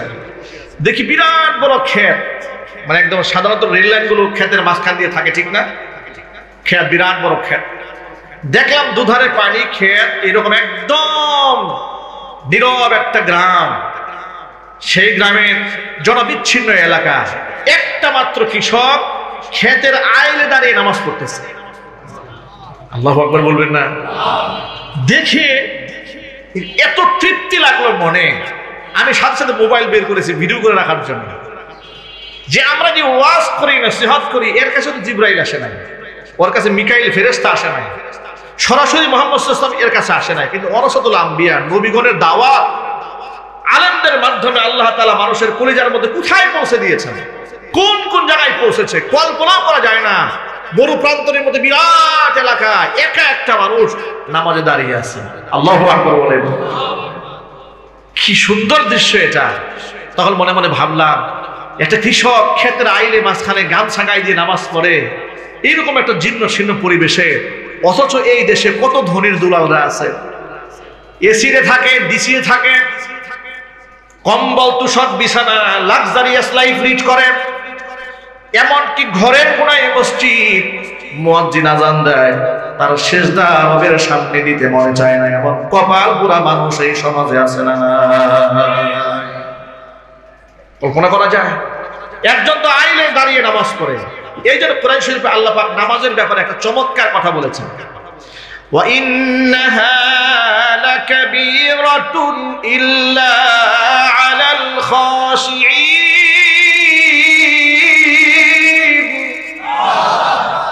আল্লাহ পাক বলেন, ওয়া ইন্নাহা আই ওয়া ইন্নাস সালাত, নিশ্চয় নামাজ লাকাবীরাতুন ইল্লা আলাল খাশিঈন, একনিষ্ঠ খোদা ভীতি যাদের অন্তরে আছে এমন মানুষ ছাড়া নামাজ এমনি সহজ আমল হলে কি হবে? নামাজি পরহেজগার বান্দা যারা তাকওয়া ভিত্তিক জীবন যাপন করে তাদের কাছে নামাজটা একেবারে সহজ আমল, কিন্তু যাদের অন্তরে আল্লাহর ভয় নাই, নামাজের চাইতে ভারী বোঝা তাদের জীবনে আর নাই। নামাজ তাদের কাছে বিরাট বড় বোঝা। দেখবেন ঘন্টার পর ঘন্টা টেলিভিশনে বসে থাকে, কষ্ট লাগে না? ঘন্টার পর ঘন্টা মোবাইল টিপে, তাদের কষ্ট লাগে না? ঘন্টার পর ঘন্টা মহিলারা টেলিভিশনের সামনে নাটক দেখে, সিনেমা দেখে, সিরিয়াল দেখে, কত কিছু দেখে, কষ্ট লাগে না? কিন্তু নামাজে 5টা মিনিটের জন্য রবের সামনে দাঁড়াবে, ব্যস্ততার কোনো শেষ নাই। ঠিক কিনা বলেন? এই জন্য কোরআন বলেছে, ওয়া ইন্নাহা লাকাবীরাতুন, এটা বড় মারাত্মক বোঝা নামাজ, ইল্লা আলাল খাশিঈন, কিন্তু যারা একনিষ্ঠ খোদাভীতি যাদের অন্তরে আছে, একাগ্র চিত্তে যে বান্দা আমাকে ভালোবাসে, তাদের কাছে নামাজ একেবারেই হালকা জিনিস, বরং নামাজ তাদের জিন্দেগি। নামাজ কি জিন্দেগি? একটু জোরে বলেন না সুবহানাল্লাহ। নবী করিম সাল্লাল্লাহু আলাইহি ওয়াসাল্লাম বলেছেন, জুইলাত কুররাতু আইনি ফিস সালাহ, নামাজের মধ্যে আল্লাহ আমার চোখের শীতলতা দান করেছেন। নামাজ পড়লে আমার চোখ ঠান্ডা হয়ে যায়। বলেন না সুবহানাল্লাহ। নামাজ এটিকে অবহেলা করার কোনো সুযোগ নাই, অথচ আমরা অবহেলা করছি। আমরা অবহেলা করছি সমাজে নামাজ কায়েম নিয়ে, নামাজ নিয়ে অবহেলা করছি। নামাজ নিয়ে আমরা আর অবহেলা করব না। নামাজ যে ব্যক্তি ছেড়ে দেয়, রাসূল বলেছেন, মান তারাকা সালাতান মুতাআম্মিদান ফাকাদ কাফারা, ইচ্ছাকৃতভাবে যদি কোনো ব্যক্তি 1 রাকাত নামাজ ছেড়ে দেয়, 1 ওয়াক্ত নামাজ ছেড়ে দেয়, মান তারাকা সালাতান, একবার যদি কেউ নামাজ ছাড়ে, ফাকাদ কাফারা, সেই ব্যক্তি কুফরি করে ফেলে। জোরে বলেন নাউযুবিল্লাহ। তাহলে দৈনিক 5 ওয়াক্ত নামাজ যারা বাদ দিয়ে দিয়েছে, কতবার কুফরি করে আল্লাহর জন্য? কতবার? 5 বার রবের সাথে কুফরি করে। কতবার? 5 বার। এটা কুফরি। দুঃখজনক বাস্তবতা হচ্ছে, সারা বছর নিজে নামাজ না পড়লে কি হবে? মরার পরে জানাজা নামাজের শেষ নাই, মিলাদের শেষ নাই, দোয়া খায়ের শেষ নাই, জীবনে থাকা অবস্থায় জীবনে নামাজ পড়া নাই। তো এরকম লোক মরলে এর জানাজা পড়লেই কি, আর এর জানাজা না পড়লেই কি? কথা ঠিক না? ঠিক জোরে বলেন। হযরত আলী কাররামাল্লাহু ওয়াজহাকে রাসূল ডেকে বলেন, ইয়া আলী, মেয়ের জামাই তো, ইয়া আলী, সালাসুন লা তুআখিরহা, 3টা কাজে কখনো বিলম্ব করবে না। কয়টা কাজে? 3টা আঙুল উঁচা করেন, বাড়ি থেকে এই 3টা কথা মনে রাখবেন, মৃত্যু পর্যন্ত এই 3টা কথা আমরা ভুলবো না, বলেন ইনশাআল্লাহ। আল্লাহর নবী বলেছেন 3টা কাজে দেরি করা যাবে না। 1 নাম্বার, আস-সালাতু ইযা আনাত, নামাজের সময় হয়েছে, বিলম্ব করা যাবে না। নামাজকে বলো না কাজ আছে, কাজকে বলো আমার নামাজ আছে। নামাজকে বলো না কাজ আছে, কাজকে বলো আমার নামাজ আছে। নামাজ বিহীন পরকালে কি জবাব দিবে তুমি প্রভুর কাছে? ঠিক কিনা বলেন? নামাজকে কথা বলা যাবে না আমার কাজ আছে, বরং কাজকে বলো আমার নামাজ আছে। আল্লাহু আকবার বলেন। কাজকে বলতে হবে আমার নামাজের সময় হয়ে গেছে, কাজ পরে, আগে নামাজ। সুবহানাল্লাহ। আমি এই দেশে এমন ডাক্তার দেখেছি নামাজের সময় শত শত রোগী পড়ে আছে, ডাক্তার প্রেসক্রিপশন করলেই 1-2 হাজার টাকা পায়, কিন্তু ডাক্তার সব রোগী বসায় রেখে নামাজে দাঁড়ায় গেছে। সুবহানাল্লাহ বলেন, আল্লাহু আকবার বলেন। আমি প্রশাসনে এমন লোক দেখেছি, ঘনিষ্ঠভাবে মিশে দেখেছি, নামাজের ওয়াক্ত হয়েছে সব বন্ধ করে নামাজে দাঁড়িয়ে গেছে। সোনার বাংলাদেশে এমন অনেক অফিসার আছে, সরকারি অফিসার, নামাজ পড়ে। সবাই যে ঘুষ খায়, সবাই মিথ্যাবাদী, সব ধোঁকাবাজ, বিষয়টি এমন নয়। অসংখ্য সৎ মানুষ এই সমাজে আছে, কিন্তু অসৎ মানুষের যন্ত্রণায় সৎ মানুষরা ভালো কাজ করতে পারে না। কথা ঠিক কিনা? কারণ অসৎ মানুষের থাবাটা থাকে অনেক বড়, এদের শেকড় থাকে বিস্তীর্ণ।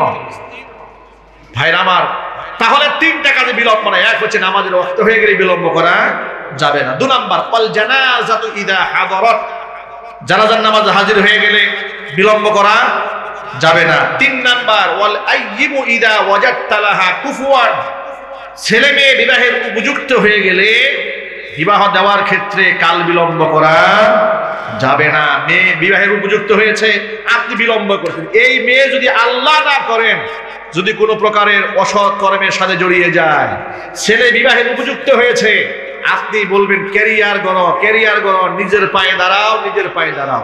ক্যারিয়ার করতে করতে ক্যারেক্টার শেষ। ঠিক কিনা বলেন? আর স্কুল, কলেজ, ইউনিভার্সিটি, এটা তো ফ্রি মিক্সিং এর একেবারে অভয়ারণ্য। জেনা, ব্যভিচার অবাধ হচ্ছে, অবাধে মেলামেশা হচ্ছে। আমাদের বাংলাদেশে একটা কুফুরি আইন আছে। কি আইন আছে? কি আইন যদি বলেন? কুফুরি আইন। কুফুরি মানে হচ্ছে তাগুতি আইন, খোদাদ্রোহী একটা আইন আছে। নবীজি সাল্লাল্লাহু আলাইহি ওয়াসাল্লামের আদর্শের বিরুদ্ধে একটা আইন আছে। অনেকগুলো আছে, এর মধ্যে একটা অন্যতম আছে। অনেকগুলো আছে, এর মধ্যে একটা অন্যতম হচ্ছে ছেলের বিবাহের বয়স 21 নির্ধারণ করে দেওয়া, মেয়েদের বিবাহের বয়স 18 নির্ধারণ করা, যে এর আগে হতে পারবে না। এই যে চিন্তা চেতনা নিয়ে যে আইন করা হয়েছে বাংলাদেশে, আপনি অবাক হবেন, বাংলাদেশে বাল্য প্রেম নিয়ে কোনো আইন নাই। কথা বলে না কেন? স্কুল কলেজে যান, ইউনিভার্সিটিতে যান, দেখবেন হাত ধরে ধরে অবহেলায় ঘুরে বেড়াচ্ছে, পার্কে যান ঘুরে বেড়াচ্ছে, সিনেমা হলে যান ঘুরে বেড়াচ্ছে। আইন তো বিরুদ্ধে নাই, বরং এগুলো অনলাইনে, সোশ্যাল মিডিয়াতে প্রতিদিন প্রমোট করা হচ্ছে। প্রতিদিন প্রমোট করা হচ্ছে যে আপনি যেন ফ্রি মিক্সিং এ চলে যান, দেশটা জাহান্নামের দিকে চলে যান। পক্ষান্তরে নবী করিম সাল্লাল্লাহু আলাইহি ওয়াসাল্লাম বলেছেন, খবরদার, ওয়াল আইয়িমু ইদা ওয়াজাদতা লাহা কুফুয়ান, ছেলে মেয়ে বিবাহের উপযুক্ত হয়ে গেছে, আর কোনো কথা বিলম্ব চলবে না, কাল বিলম্ব চলবে না। এই ছেলে মেয়ে গুনাহে জর্জরিত হয়ে গেলে এর পাপের প্রায়শ্চিত্ত তোমাকেও ভুগতে হবে। ঠিক কিনা জোরে বলেন? আমরা এখানে অনেক নেতৃবৃন্দরা আছেন যারা রাজনীতি করেন, বিভিন্ন দলের দায়িত্বশীলরা আছেন, তাদের কাছে আহ্বান জানাবো, রাজনৈতিক ময়দান থেকে আপনারা আওয়াজ তুলবেন যে বাংলাদেশ 90 থেকে 95% অধ্যুষিত মুসলিম দেশে, এই দেশে কোরআন সুন্নাহ বিরোধী যত প্রকারের ধারা আছে, আইন আছে, সব পরিবর্তন করে কোরআন হাদিস সম্মত বানাইতে হবে। কথা ঠিক না বেঠিক যদি বলেন? যেমন আরেকটা কুফুরি আইন আছে বাংলাদেশে, মদের আইন। মদের লাইসেন্স কিন্তু বাংলাদেশে দেওয়া হয়, এটা আপনারা কি জানেন কিনা? মাদকের ব্যাপারে বাংলাদেশের নিষিদ্ধের কোনো আইন নাই। মাদক এটা নিয়ন্ত্রণ আইন আছে বাংলাদেশে। এর মানে হচ্ছে হোটেল সালাদিয়াতে খাওয়া নিষেধ, কিন্তু 5 স্টারে খাইলে কোনো অসুবিধা নেই। নাউজুবিল্লাহ বলে, এটা বন্ধ করতে হবে। এগুলো সব হচ্ছে কুফুরি আইন। মদের লাইসেন্স মুসলমান কখনো দিতে পারে না। আল্লাহ যেটা হারাম করেছেন, মুসলমান কি লাইসেন্স দিতে পারে? আল্লাহ যা হারাম করলেন, মুসলমান লাইসেন্স দিলে ওর মুসলমানই তো থাকে। সুতরাং এই সমস্ত কুফুরি আইন যেগুলো বাংলাদেশে আছে, সেগুলো বন্ধ করতে হবে। বলেন ইনশাআল্লাহ। আল্লাহ রাব্বুল আমিন আমাদের সকলকে ঐক্যবদ্ধভাবে থাকার তৌফিক দান করে, জোরে করে আমিন। এই যে সমস্ত আলেম ওলামারা আজকে এখান থেকে বের হলেন, কেউ মুফতি হয়েছেন, হাফেজ কোরআন হয়েছেন, তারা যেন গোটা বিশ্ব পরিমণ্ডলে আল্লাহর দ্বীনের দাওয়াত ব্যাপকভাবে প্রচার করতে পারে, সেই তৌফিক আল্লাহ পাক দান করেন। কোরআন মর্যাদা এবং সম্মানের প্রতীক, কোরআনের সাথে জীবনটা লাগিয়ে রাখবেন। প্রতিদিন এক পৃষ্ঠা হলেও কোরআন শরীফ পড়বেন, বলেন ইনশাআল্লাহ। একটু জোরে বলেন।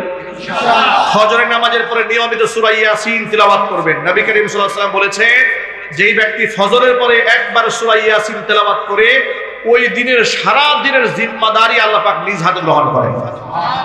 তাহলে আপনি এত বড় অফার কেন মিস করবেন? কেন মিস করবেন এই অফারটা?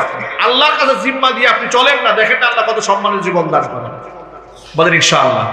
আর একটা সর্বশেষ রিকোয়েস্ট থাকবে আপনাদের জন্য, যে আমরা আমাদের সন্তানদেরকে অন্তত পক্ষে 30 পারা কোরআনের হাফেজ শিশুকালে বানাই ফেলবে ইনশাআল্লাহ।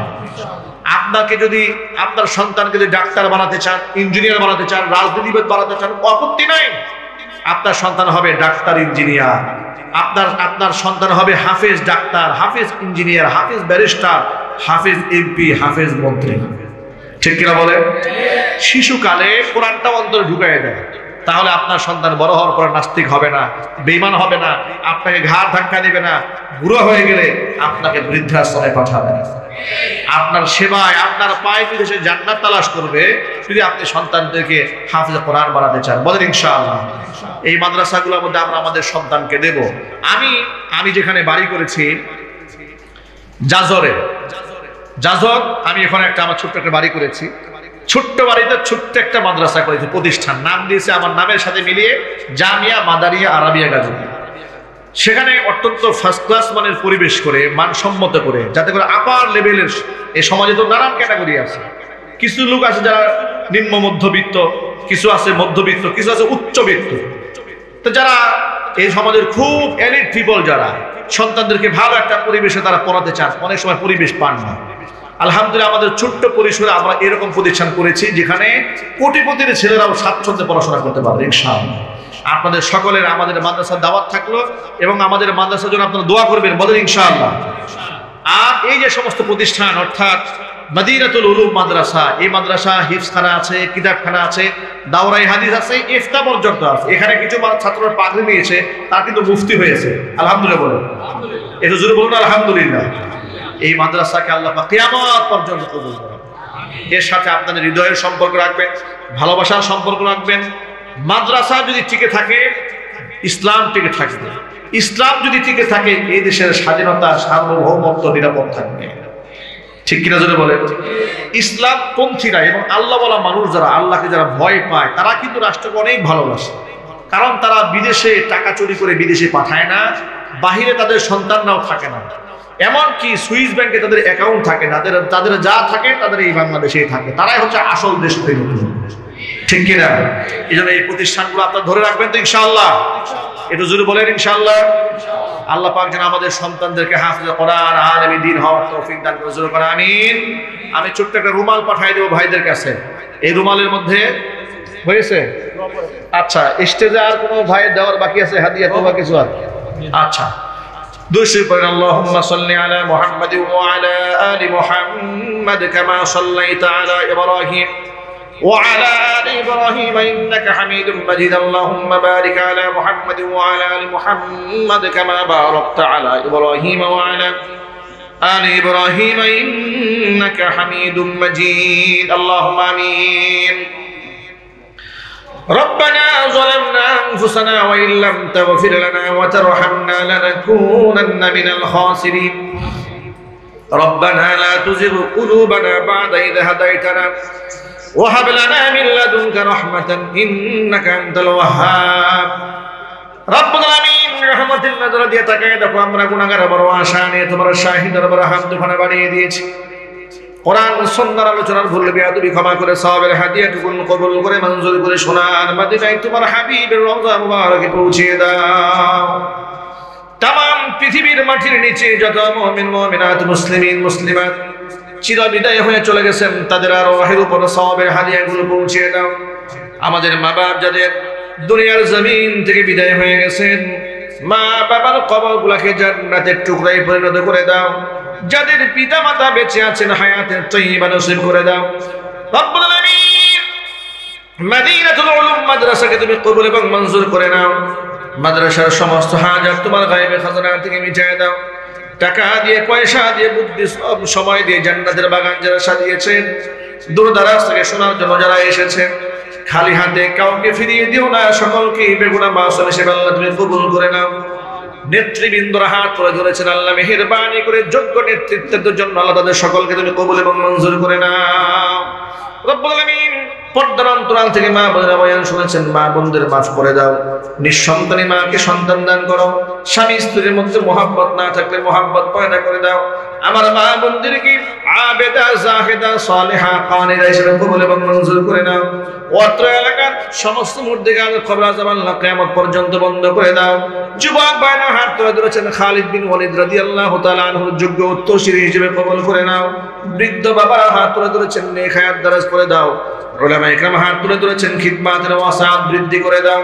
কিয়ামতের দিন মুসিবতের সময় দোয়া আমাদের সকলের জন্য নাজাতের জারিয়া বানিয়ে দাও। রব্বির হামহুমা কামা রব্বায়ানি সগীরা। রব্বির হামহুমা কামা রব্বায়ানি সগীরা। তাকাব্বাল মিন্না ইন্নাকা আনতাস সামিউল আলিম ওয়া তুব আলাইনা ইন্নাকা আনতাত তাওয়াবুর রহিম। Aakash TV online, the centre of healthy culture, সুস্থ সংস্কৃতির প্রাণকেন্দ্র। Aakash TV online, the centre of healthy culture, সুস্থ সংস্কৃতির প্রাণকেন্দ্র।